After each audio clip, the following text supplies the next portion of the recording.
She found the hotel receipt on December 26th, two champagne glasses, a room for two. While she was home alone with their 6-week-old baby on Christmas morning, her husband was in a luxury suite with another woman. But here is what broke her completely. The affair started 3 months before their wedding. He wrote to his mistress, "She is the one my parents approve of. You are the one I love." She thought leaving would end the nightmare. Instead, he took her daughter, froze her bank accounts, and turned everyone against her. What happens next will shock you. If stories about women who fight back inspire you, hit subscribe and drop a comment. Now, let us begin. The nursery was empty. Meredith Callahan stood in the doorway, her bare feet cold against the hardwood floor, staring at the space where the crib used to be.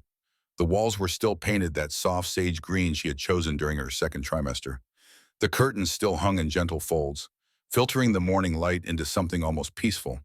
But the room itself was hollow now, stripped of everything that had made it a home for her daughter. She bent down slowly, her knees cracking from exhaustion, and picked up the single pacifier lying abandoned on the floor. Lily's favorite, the one with the little giraffe on the handle that she would clutch in her tiny fist during late-night feedings. Her hands trembled as she held it. They say a mother's instinct is never wrong, she thought. Mine told me something was broken long before Christmas. I just did not want to believe the cracks were in my own house. 7 weeks earlier, everything had seemed so different. Christmas morning had arrived wrapped in silence. Meredith sat in the rocking chair by the window, Lily nestled against her chest, the baby's mouth working gently as she nursed. Outside, Charleston was quiet beneath a rare dusting of frost. The historic district looked like a postcard, all brick facades and washed lanterns and wreaths hanging from every door. Inside the Whitmore mansion, the tree stood perfectly decorated, silver and gold ornaments that Grant's mother had collected over 40 years, white lights that twinkled on a timer. Beneath it, a small pile of unwrapped gifts waited for a man who was not there. Meredith had made him something, a shadow box with Lily's hospital bracelet, her first footprints in ink, and a tiny ornament that read, "Daddy's First Christmas" in delicate script. She had spent 3 nights working on it while Lily slept, her stitches still healing, her body still foreign to her. Her phone buzzed on the side table. She reached for it with her free hand, careful not to disturb the baby. Emergency board meeting. Flying to Atlanta. Home tomorrow. Love you. She read the message twice, then a third time. Her thumb hovered over the keyboard, wanting to type something back, something that would make him feel the weight of his absence. But what came out was simpler. "Okay, we will be here. Merry Christmas." She looked down at Lily, whose eyes were closed now, milk-drunk and peaceful. "He will be here," she whispered. He promised. But the hours stretched on. Morning became afternoon. Afternoon became evening. Meredith ate leftover ham alone at the dining room table, the chair across from her conspicuously empty. She called her mother in Ohio and pretended everything was fine. She watched a movie she did not remember, then turned it off halfway through. By midnight, she had stopped checking her phone. December 26th arrived gray and cold. Meredith was in the nursery changing Lily's diaper when she heard the front door open. Her heart lurched. She finished fastening the tiny snaps on Lily's onesie and carried her downstairs. Grant stood in the foyer, his overcoat dusted with rain, a shopping bag from some boutique in each hand. He looked up when he heard her footsteps, and his face broke into that smile, the one that had made her fall in love with him 8 years ago, the one that still worked. Even now. "There are my girls," he said, setting down the bags and crossing to her. He kissed her forehead, not her lips, her forehead, like she was his daughter, not his wife. "Let me see her."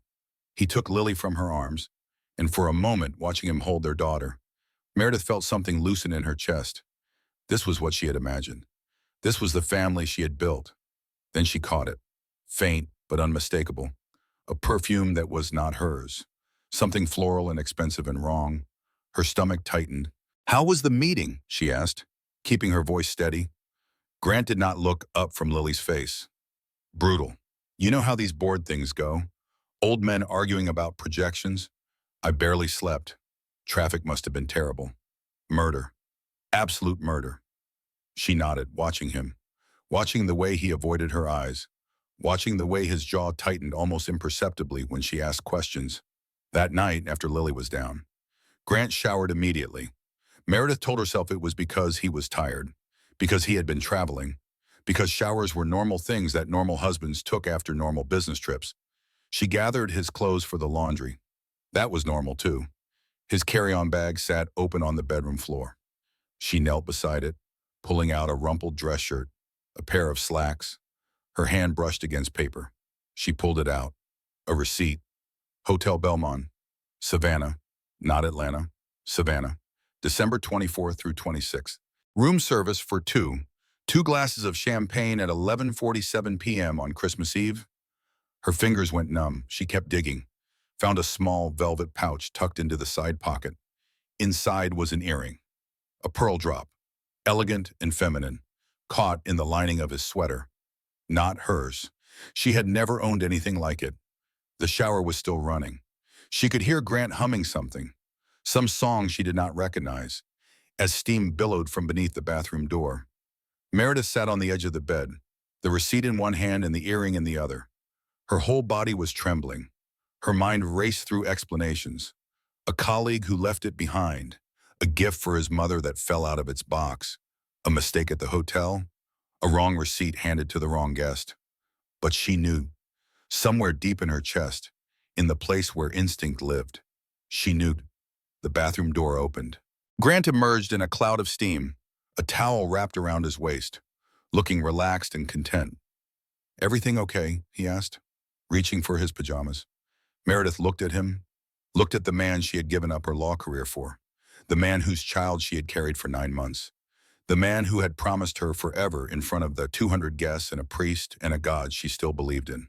"Just tired," she said. She slipped the receipt and the earring into her robe pocket. She did not confront him that night. She did not scream or cry or demand answers. She told herself she needed more evidence. She told herself she needed to be sure. But the truth was simpler and more shameful. She was afraid. Afraid of what he would say. Afraid of what it would mean. Afraid that if she pulled at this thread, her entire life would unravel. So she said nothing. And that was her first mistake. December 27th dawned overcast and heavy, the kind of Charleston winter day that pressed down on the city like a wet blanket. Meredith had not slept. She had lain awake in the darkness, listening to Grant breathe beside her, the receipt burning a hole in the pocket of the robe she had draped over the chair. At 6:30, he stirred, kissed her shoulder without opening his eyes, mumbled something about catching up at the office. By 7, he was dressed and gone, leaving behind the scent of his cologne and a silence that felt louder than any argument. Meredith waited until his car disappeared down the driveway. Then she got out of bed. Lily was still sleeping in the bassinet, her tiny chest rising and falling in the gentle rhythm that Meredith had learned to love during those endless midnight hours. She watched her daughter for a long moment, memorizing her face, before turning to the laptop on the dresser. Their shared cloud account. She had never checked it before, never felt the need. Grant handled their digital life the same way he handled everything else, with confidence and competence that she had mistaken for trustworthiness. Her fingers hovered over the keyboard. Part of her wanted to close the laptop, to go downstairs and make coffee and pretend that the receipt meant nothing. Part of her wanted to stay in the before, where her husband was just absent, not unfaithful. But she typed in the password, and the before ended. The first folder she opened was labeled Conference Materials. Inside were photographs, Grant on a hotel balcony, champagne glass raised, wearing a robe that matched the one draped over the woman beside him, a woman with auburn hair and a confident smile, a woman Meredith recognized. Sloane Fairfax, Grant's executive assistant. She scrolled faster. More photos. Sloane at a restaurant, candlelight flickering across her face. Sloane on a boat, laughing at something off camera. Sloane in lingerie, posing in what looked like a bedroom Meredith had never seen. The dates went back 18 months. Meredith's hand flew to her mouth. 18 months. That was before the wedding, before the pregnancy announcement, before every moment she had believed was real. She clicked on the calendar, found the recurring entry, S, every Thursday from noon to 6, going back, back, back, through her pregnancy, through her labor, through the week Lily was born while Grant claimed he was stuck in traffic. S, a single letter that contained everything. Her stomach heaved. She barely made it to the bathroom before she vomited, her body rejecting the truth before her mind could fully accept it. She knelt on the cold tile, forehead pressed against the porcelain, tears streaming down her face. Then Lily cried. The sound cut through everything. Meredith wiped her face, flushed the toilet, and walked back to the bedroom on legs that felt like they belonged to someone else. She lifted her daughter from the bassinet, felt the warm weight of her settle against her chest, and made a decision. She needed proof, real proof, something he could not explain away with smooth words and that smile. She went back to the cloud, screenshot after screenshot, every photo, every calendar entry, every receipt she could find. Her phone filled with evidence as Lily nursed, oblivious to her mother's quiet destruction. Then she found the Venmo records, $47,000, transferred to S. Fairfax over the past 18 months, rent assistance, car payment, something simply labeled gift. Over and over and over, $47,000 that could have paid for Lily's college fund, that could have bought the addition to the nursery Meredith had wanted, that could have meant anything other than what it actually meant. She scrolled further, looking for something, anything, that might explain this away. What she found was worse. A message thread. Grant to Sloan, dated 3 days before their wedding. Are you sure about marrying her? Sloan had written. What about us? And Grant's reply, burned into Meredith's brain like a brand. She is the one my parents approve of. You are the one I love. Nothing changes. Nothing changes. She had walked down that aisle in her grandmother's lace, believing every word of the vows he spoke. He had looked into her eyes and promised to love, honor, and cherish. And then he had gone home to text his mistress that nothing would change. Meredith set down her phone, picked up Lily, walked to the window. Outside, the street was coming alive. A neighbor walking their dog, a delivery truck rumbling past. Normal life continuing its normal rhythms while her world collapsed around her. She thought about confronting him, playing the wronged wife, screaming and throwing things and demanding explanations. But what would that accomplish? He would lie. He had been lying for 18 months. He would keep lying until she gave up or he got caught. And she did not have the energy to fight him. Not now.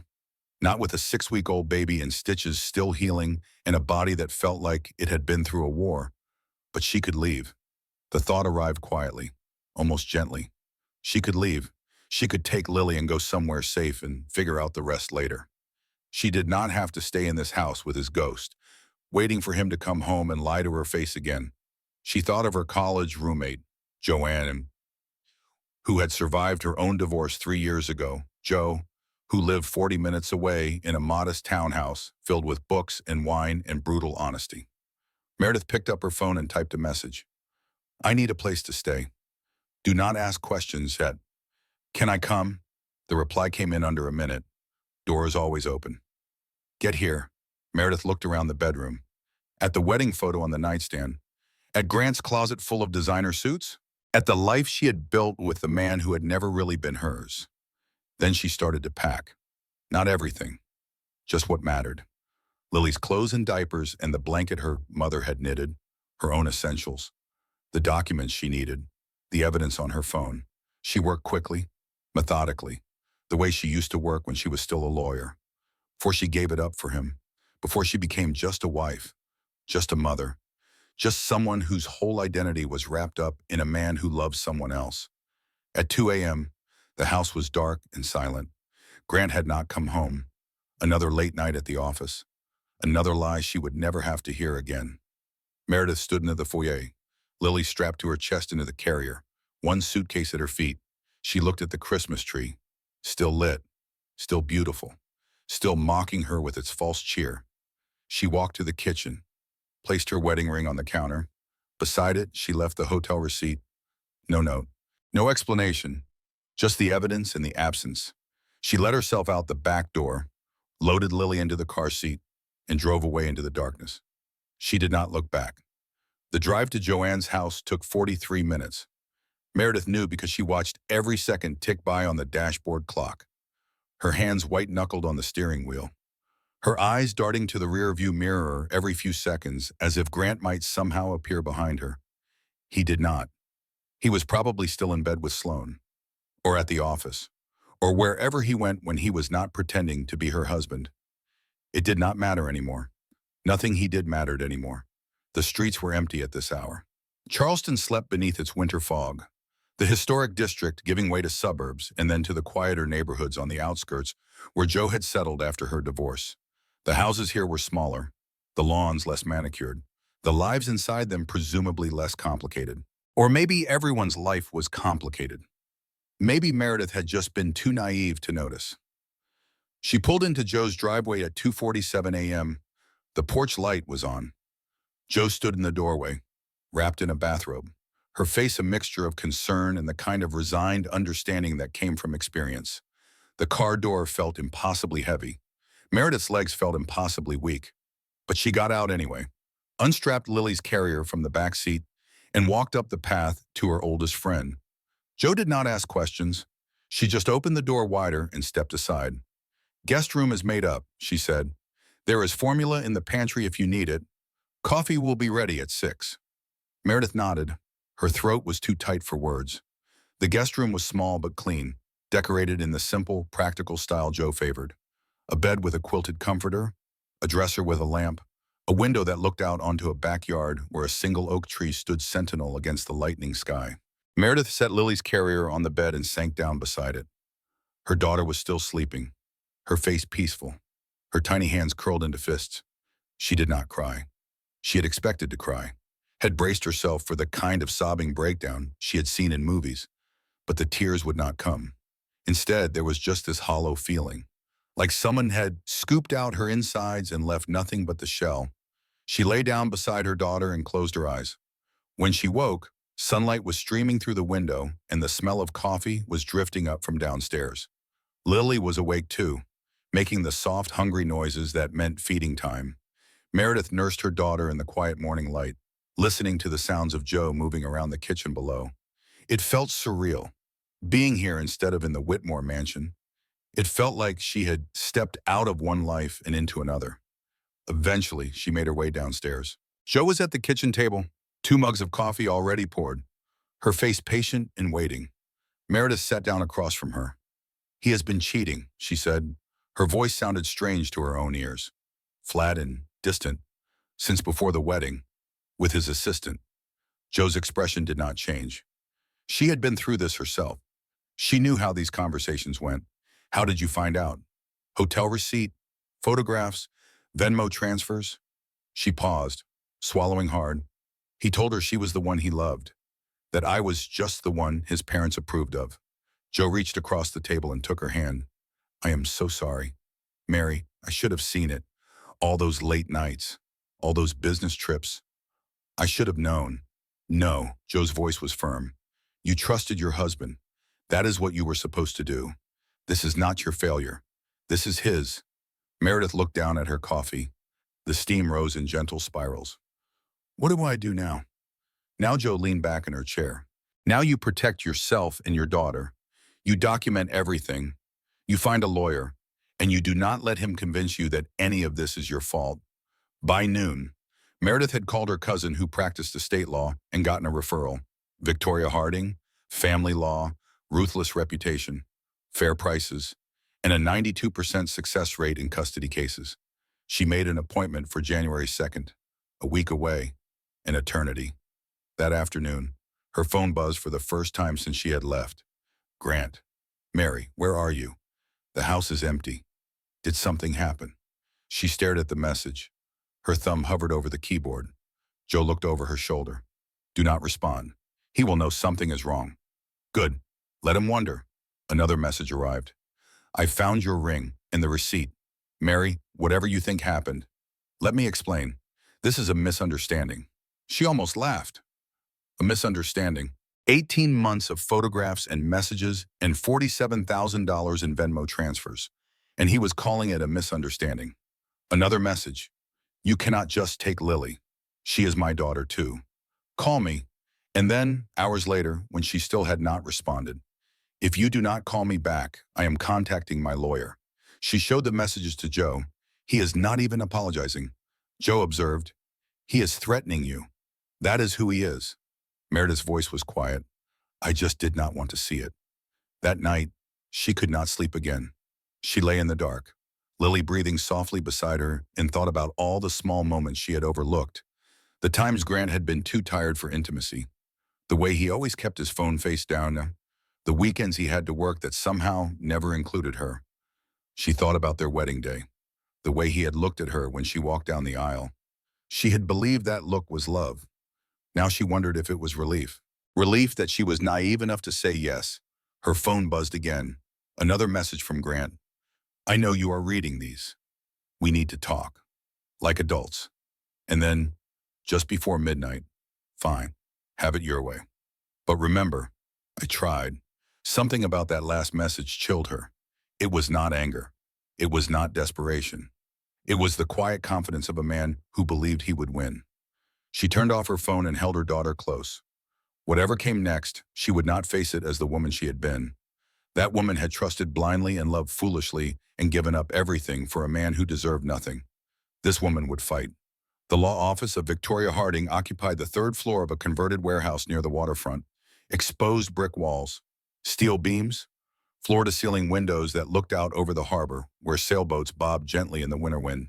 Meredith sat in the waiting room, Lily sleeping in her carrier beside her, and tried to remember the last time she had been in a professional setting. 2 years ago, maybe 3, back when she was still practicing law herself, before Grant had convinced her that motherhood should be her priority. Your career can wait, he had said. My salary is enough for both of us. Do not you want to be there for our children? She had wanted that. She had believed him. And now here she was, unemployed and dependent, trying to divorce a man who controlled every dollar in their shared life. The receptionist called her name. Victoria Harding was exactly what Meredith had expected. Mid-40s, sharp suit, sharper eyes. She shook Meredith's hand with a grip that meant business and gestured to the chair across from her desk. Tell me everything, she said. So Meredith did. The hotel receipt, the photographs, the Venmo transfers, the message about being the one his parents approved of. She laid out 18 months of betrayal in 20 minutes while Victoria took notes on a yellow legal pad. When she finished, Victoria set down her pen. You documented all of this. Screenshots of everything. Before he could delete them. Smart. Victoria leaned back in her chair. Here is the situation. You have grounds for divorce on the basis of adultery. The financial records suggest marital funds were diverted to his mistress, which strengthens your position for asset division. And as the primary caregiver to a 6-week-old infant, you have a strong case for primary custody. Meredith felt something loosen in her chest. Primary custody. Those were the words she needed to hear. What about him, she asked. Can he fight this? He can fight anything with enough money, but fighting and winning are different things. Victoria pulled out a folder. I have seen cases like this before. Wealthy husband, stay-at-home wife, documented infidelity. They try to drag it out, bleed you dry with legal fees, make you settle for less than you deserve. And if he does that, then we make sure the cost of fighting is higher than the cost of settling. Victoria smiled, and it was not a friendly smile. Trust me, I have buried bigger men than Grant Whitmore. Meredith left the office feeling lighter than she had in days. She called Joe from the parking lot. She says I have a strong case. Custody, assets, everything. That is great, Joe said. So why do you sound nervous? Because it feels too easy. And nothing with Grant has ever been easy. Joe was quiet for a moment. Then she said, do not borrow trouble. Mary, you found a good lawyer. You have evidence. Focus on that. Meredith hung up and drove back to Joe's house, trying to convince herself that it really would be that simple. It was not. 2 days later, she went to a lactation support group at the church she and Grant had attended together. She was not sure why. Force of habit? Maybe. Or the need to feel normal for an hour. The group met in the fellowship hall, a circle of tired mothers with babies in various stages of fussiness. Meredith sat in the back, nursing Lily under a blanket, half listening to the conversation about sleep training and growth spurts. Afterward, as she was packing up the diaper bag, a hand touched her shoulder. Meredith, I thought I might find you here.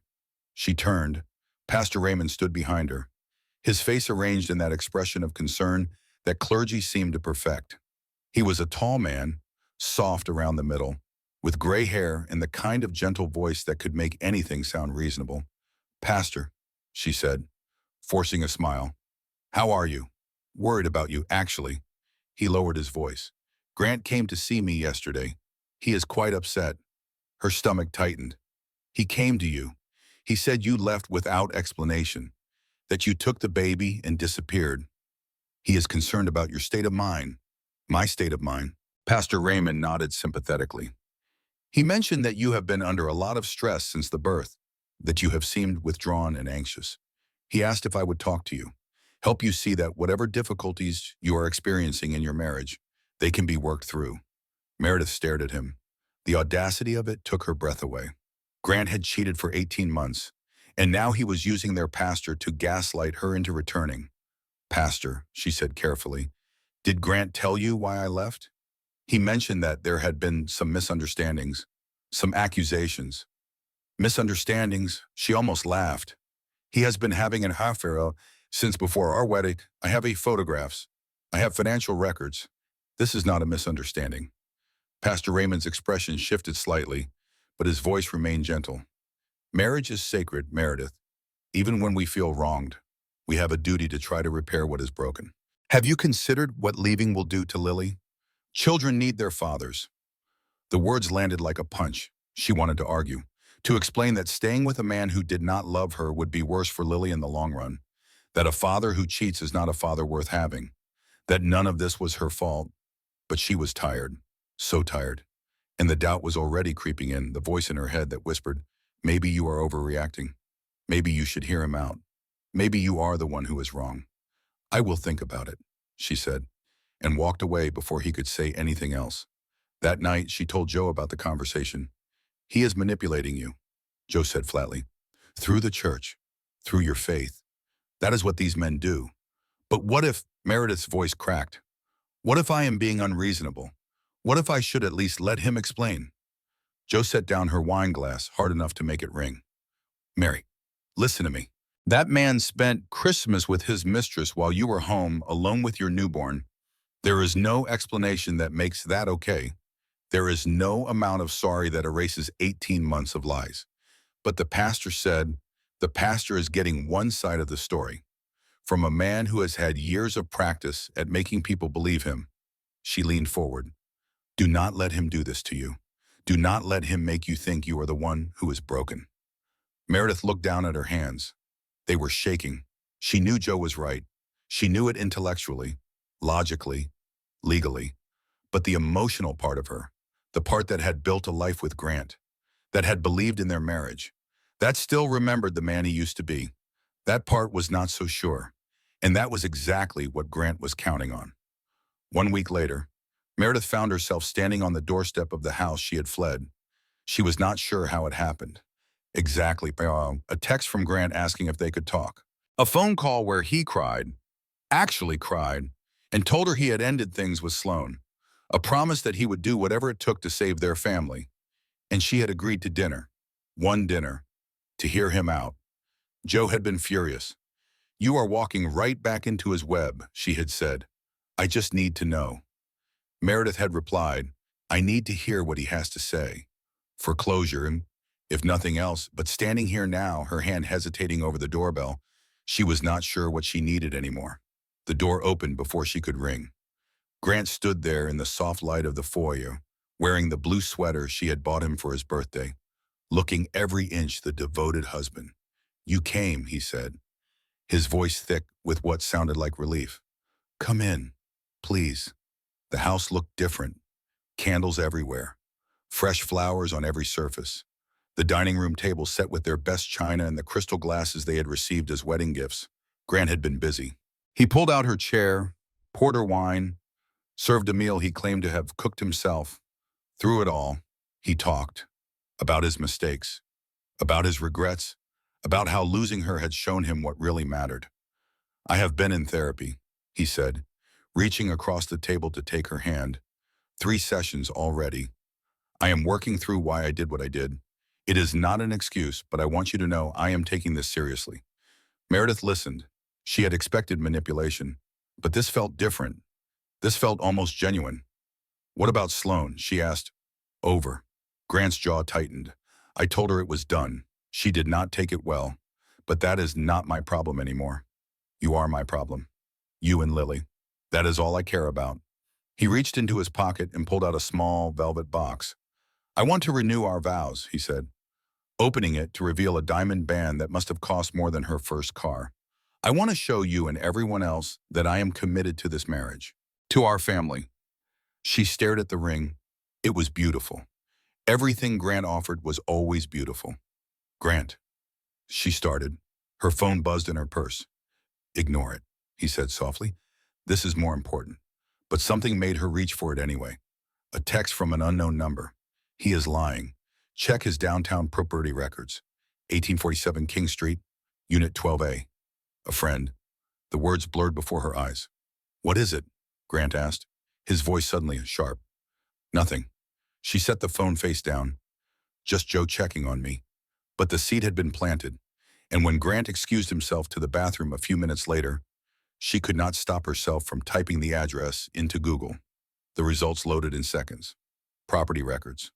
Charleston County, 1847 King Street, Unit 12A, owners Grant Whitmore and Sloan Fairfax, purchased 14 months ago, during her second trimester.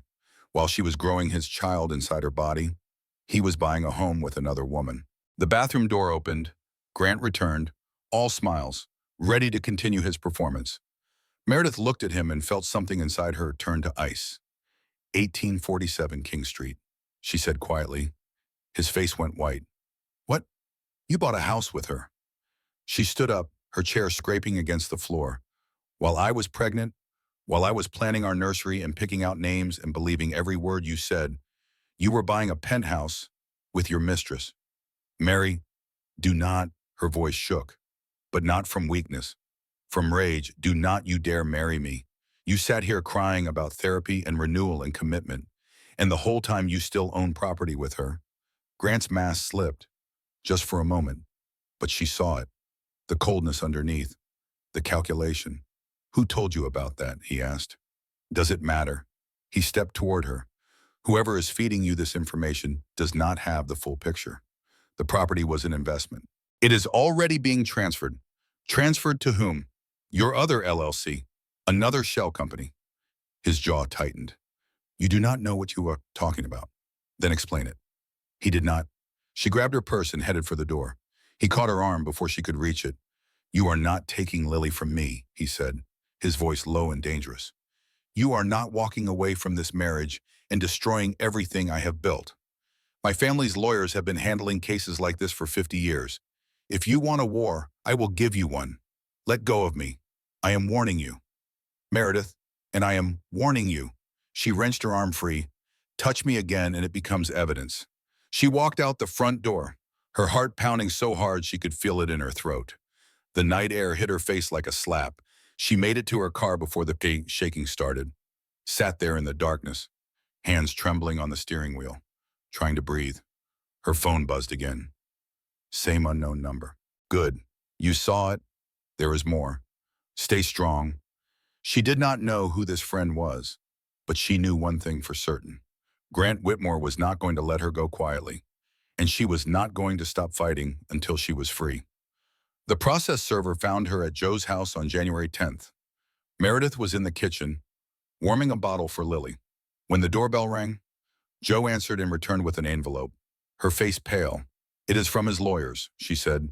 Inside was a motion for emergency custody. Grant was claiming that Meredith had fled the marital home in a mentally unstable state, taking their infant daughter without cause or warning. He was requesting temporary custody while a psychiatric evaluation was conducted. Attached to the motion was a letter from Pastor Raymond. Mrs. Whitmore exhibited signs of postpartum psychosis during our conversation. It read, she seemed agitated, paranoid, and disconnected from reality. I am concerned for the welfare of the child. Meredith's hands shook so badly she almost dropped the paper. He is lying, she whispered. I told the pastor about the affair, and he is calling that psychosis. She called Victoria immediately.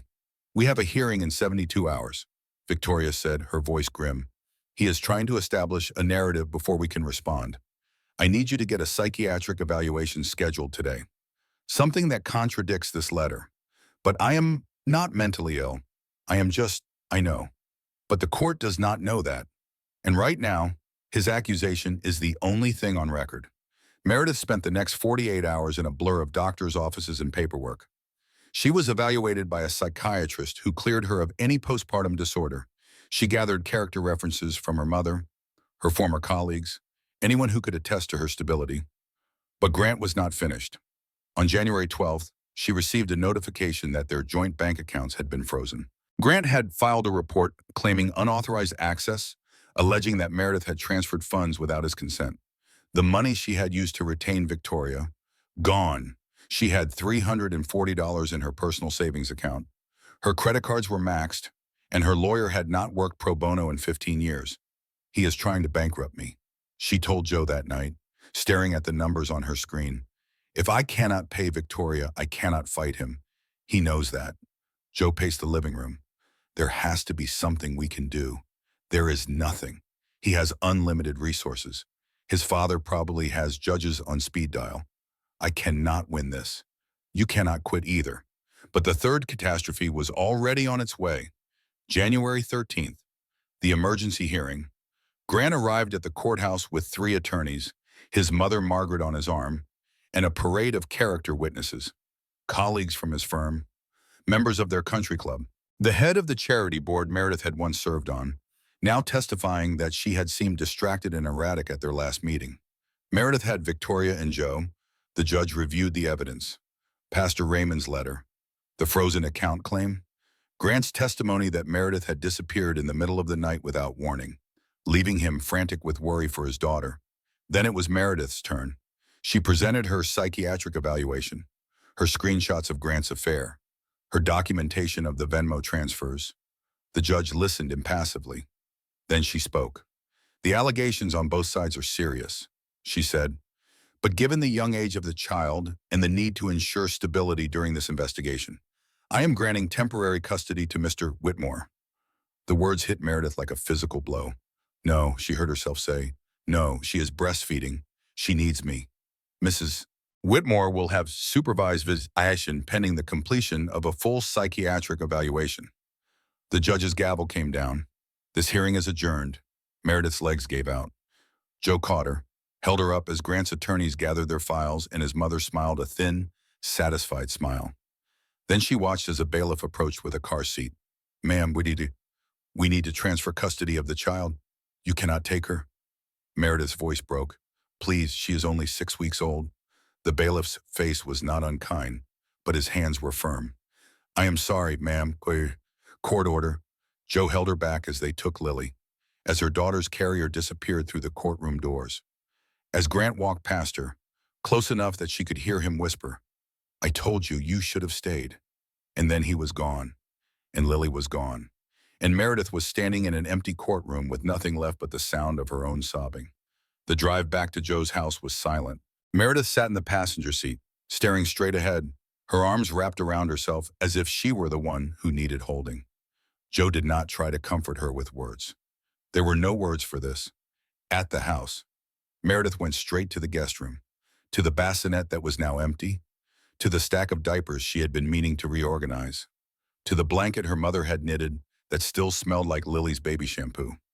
She picked up the blanket and pressed it to her face. Then she screamed.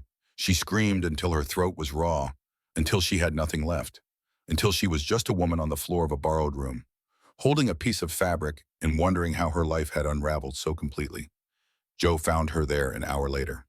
Mary, she said softly, you have to get up. I cannot. You have to. Joe knelt beside her. Because that man is counting on you staying down. He is counting on you giving up.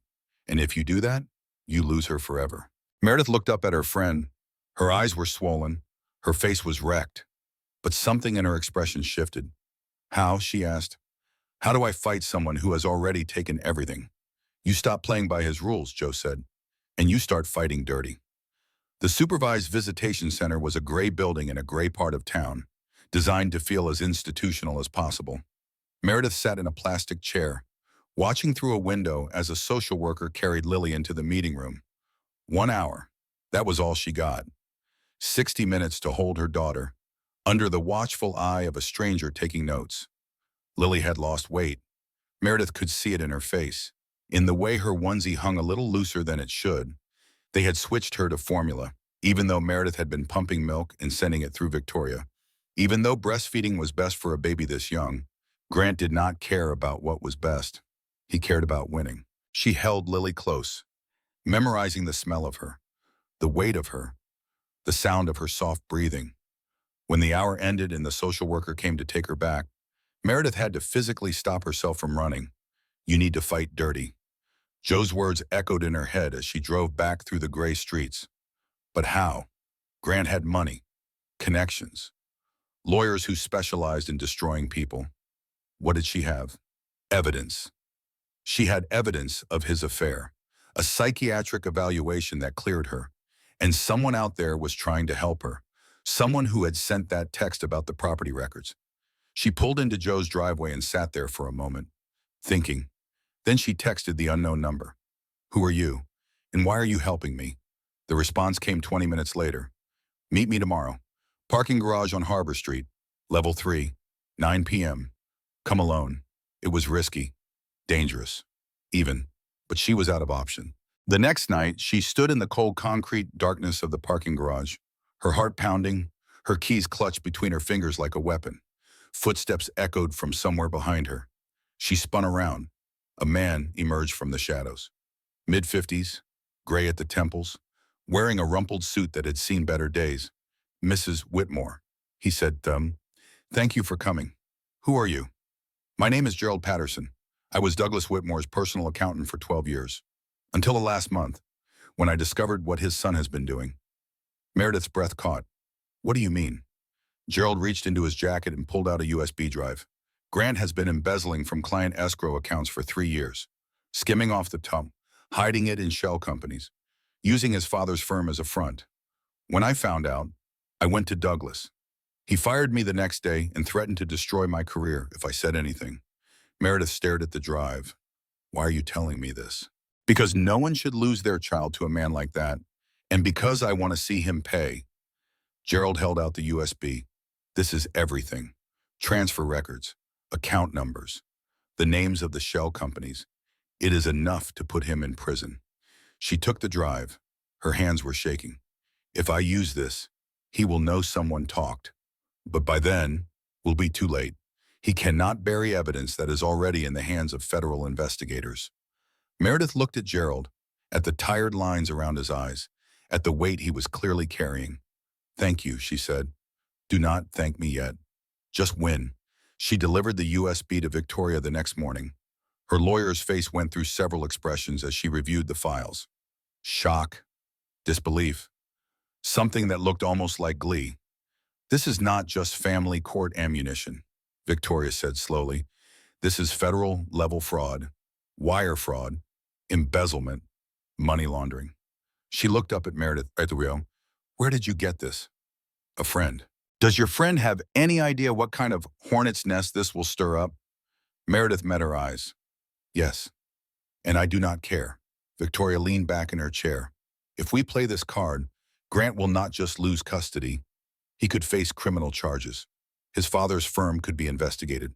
The whole Whitmore empire could come crashing down." "Good." Victoria was quiet for a moment. Then she smiled. "I was hoping you would say that."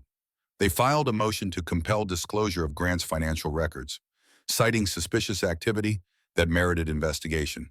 They sent copies of the most damning files to the SEC, anonymously, through a secure channel Victoria knew, and then they waited. It did not take long.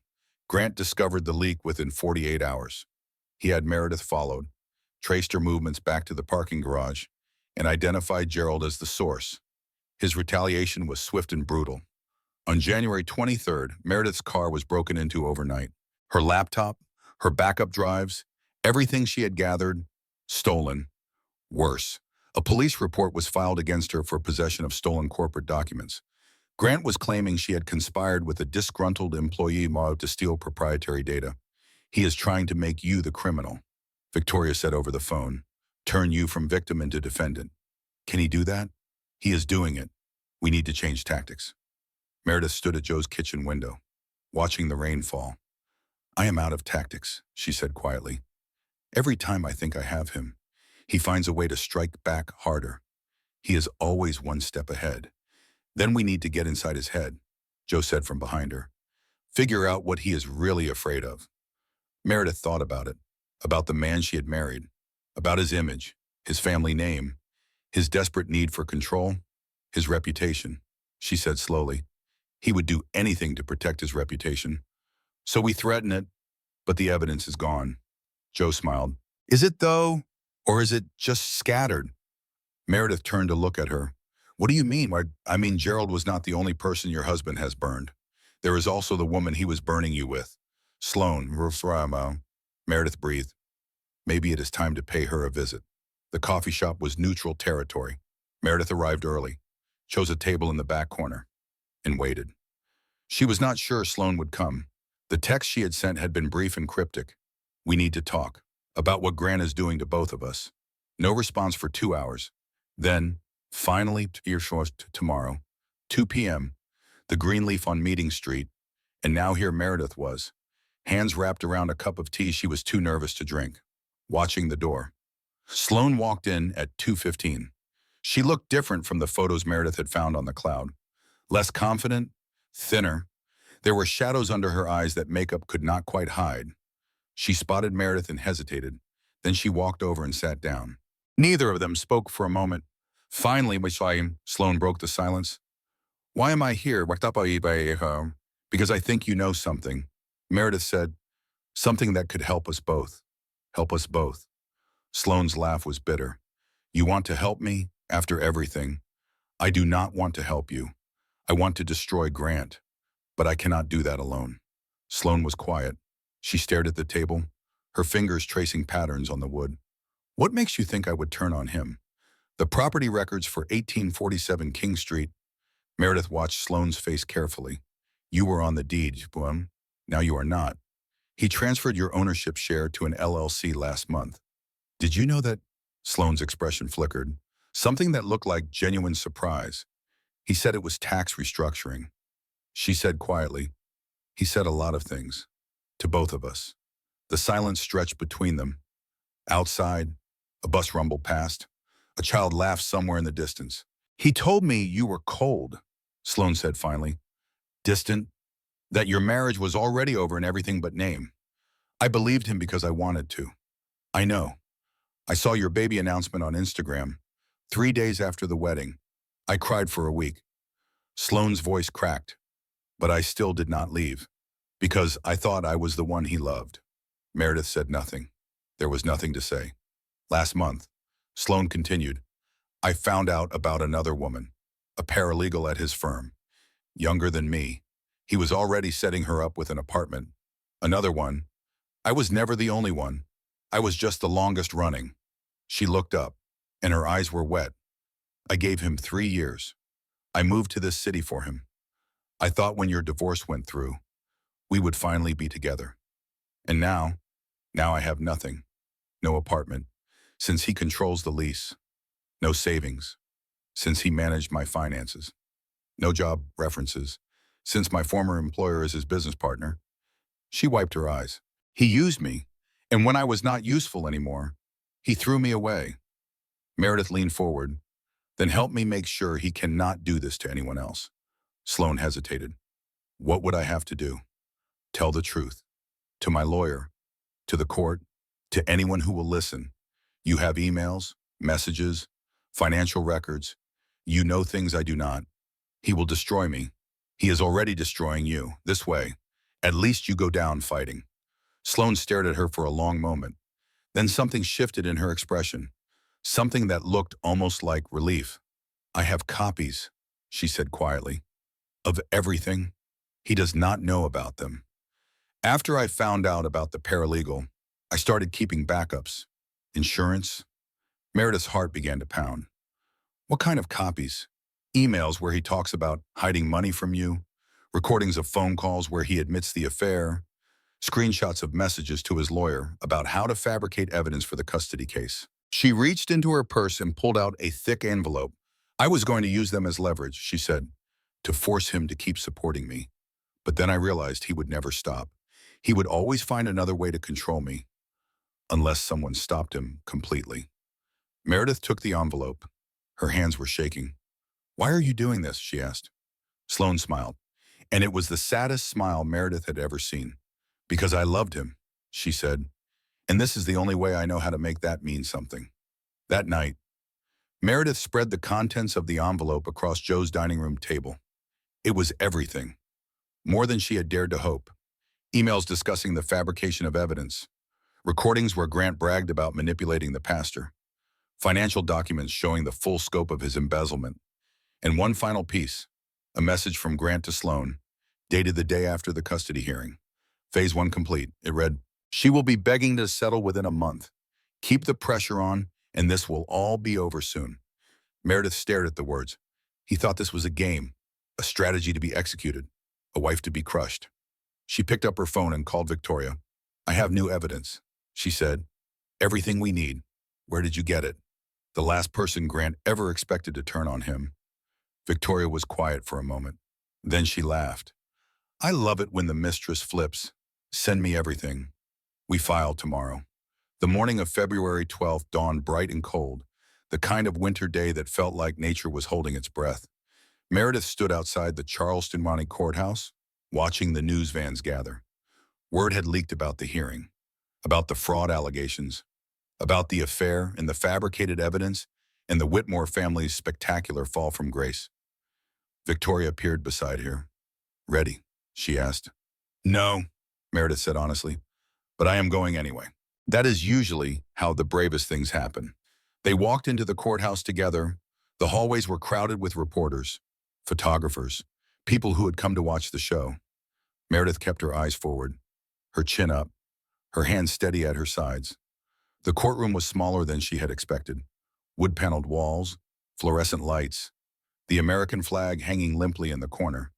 Judge Patricia Winters presided from the bench, her gray hair pulled back severely, her expression giving nothing away. Grant sat at the opposite table with his attorneys. He looked smaller somehow, diminished. His expensive suit could not hide the tension in his shoulders, the pallor of his skin. His mother Margaret was in the gallery. His father Douglas was notably absent. "All rise," the bailiff called. The hearing began. Victoria presented her case methodically, systematically, devastatingly. The photographs and messages proving the 18-month affair, the Venmo transfers diverting marital funds, the property records showing Grant had purchased a home with his mistress while his wife was pregnant. Then she moved to the fraud, the embezzlement from client accounts, the shell companies, the desperate attempts to bury evidence and silence witnesses. She played the recordings, Grant's own voice, bragging about manipulating the pastor, discussing strategy to bankrupt Meredith into submission, laughing about how easy it had been to take her daughter. The courtroom was silent. Even the reporters had stopped typing. Then came the final piece. Sloane Fairfax, called as a witness for the petitioner. She walked to the stand in a simple black dress, her face pale but composed. She raised her right hand, swore to tell the truth, and proceeded to dismantle every lie Grant had ever told. She testified about the affair, about the property, about the other woman he had been grooming as her replacement. She described how Grant had asked her to help fabricate evidence against Meredith, to plant seeds of doubt about her mental health, to make her look unstable so he could take the baby. And she presented the message. Phase 1 complete. She will be begging to settle within a month. When she finished, the silence in the courtroom was absolute. Grant's lead attorney stood. "Your Honor, we request a recess to confer with our client." Denied. Judge Winter's voice was cold. "I have seen enough." She turned to Grant. "Mr. Whitmore, I have presided over many custody disputes in my career. I have seen acrimonious divorces and bitter battles and every kind of marital betrayal imaginable. But I have never, in 30 years on this bench, seen a case where one parent so systematically attempted to weaponize every institution, the church, the banks, the court itself, against the other." Grant's face had gone white. "Your conduct is not just unethical, it is predatory. You lied to this court. You fabricated evidence. You manipulated a member of the clergy to provide false testimony about your wife's mental state. And you did all of this while embezzling funds from your own clients and using that money to support an extramarital affair." She leaned forward. "Full custody of the minor child is awarded to the petitioner, Meredith Whitmore, Mr. Whitmore will have supervised visitation, pending the outcome of the criminal investigation that I am personally ensuring moves forward. Furthermore, I am referring this matter to the District Attorney's Office and the Securities and Exchange Commission for review. Grant stood abruptly. This is outrageous. My father will— Your father, the judge interrupted, is likely facing his own investigation by the end of the week. I suggest you spend less time making threats and more time finding a criminal defense attorney. She banged her gavel. This hearing is adjourned. The courtroom erupted. Reporters rushed for the doors. Grant's attorneys huddled around him, their faces grim. Margaret Whitmore sat frozen in the gallery. Her perfect composure finally cracked, and Meredith stood very still, letting it sink in. She had won. Victoria touched her arm. We need to get you out of here before the press swarms. Wait. Meredith's voice was steady. I want to see him. She walked across the courtroom to where Grant stood, surrounded by his lawyers. They parted as she approached, uncertain how to handle this woman who had just destroyed their client's life. Grant looked at her. His eyes were empty, defeated.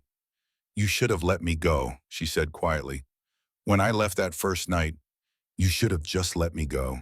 He did not respond. Our daughter deserved better than a father who saw her as a pawn, and I deserve better than a husband who saw me as an obstacle. She turned and walked away. She did not look back. Outside, the winter sun was bright against her face. Victoria steered her toward a waiting car, away from the cameras and the shouted questions. But before she got in, Meredith paused.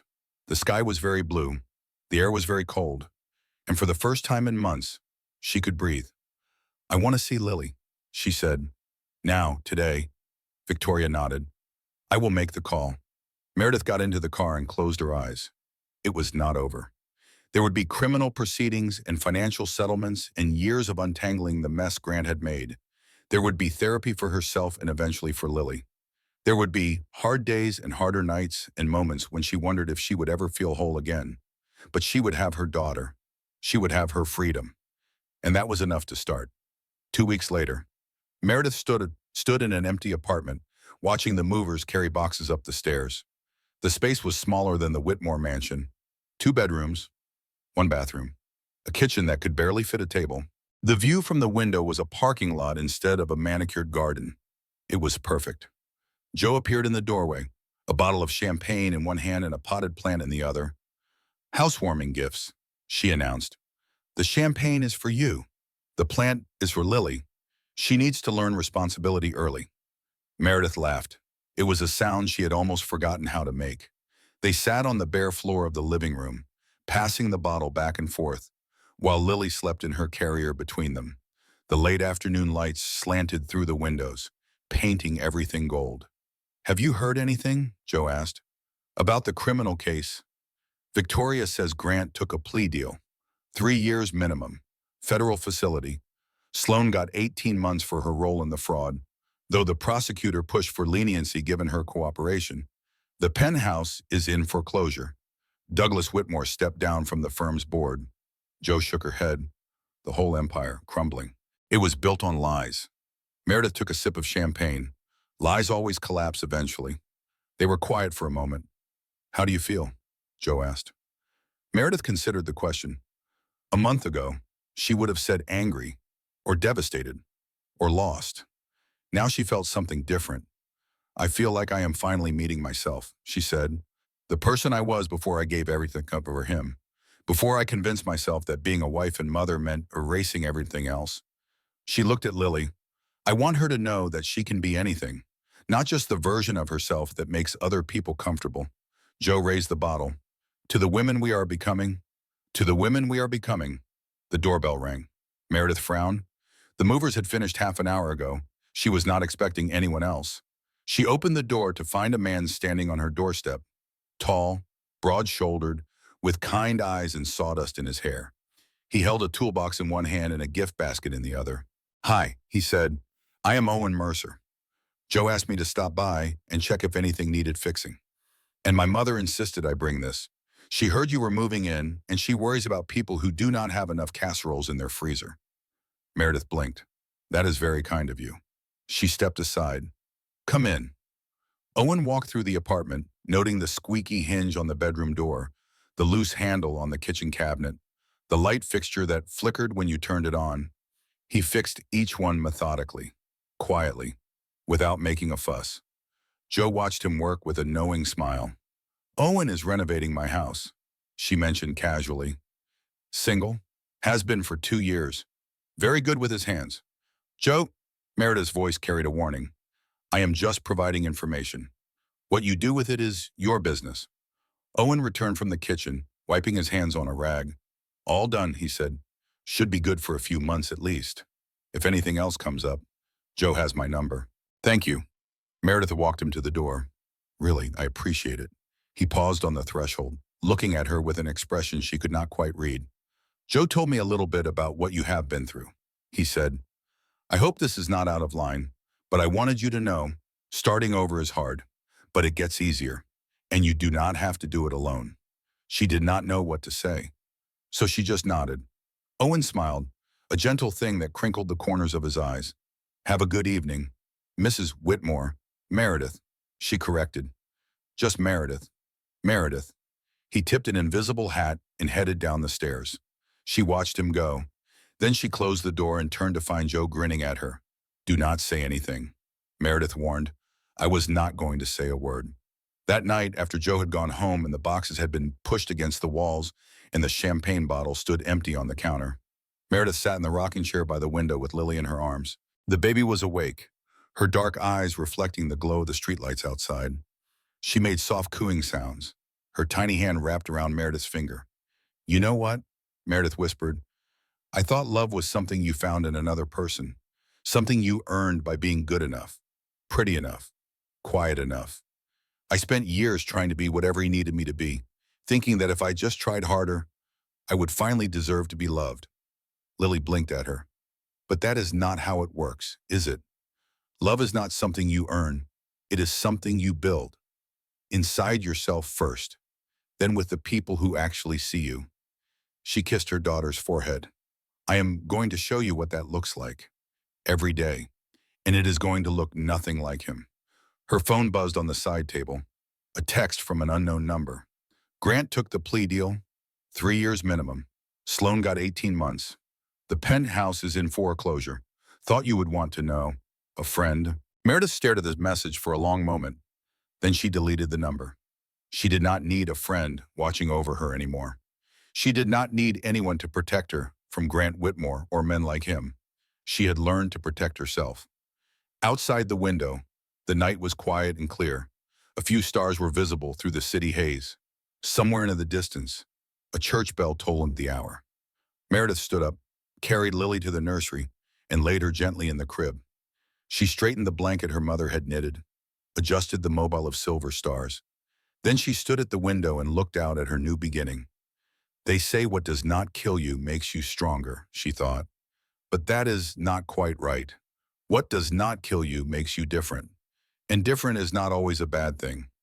She turned off the light, and finally, for the first time in months, she slept.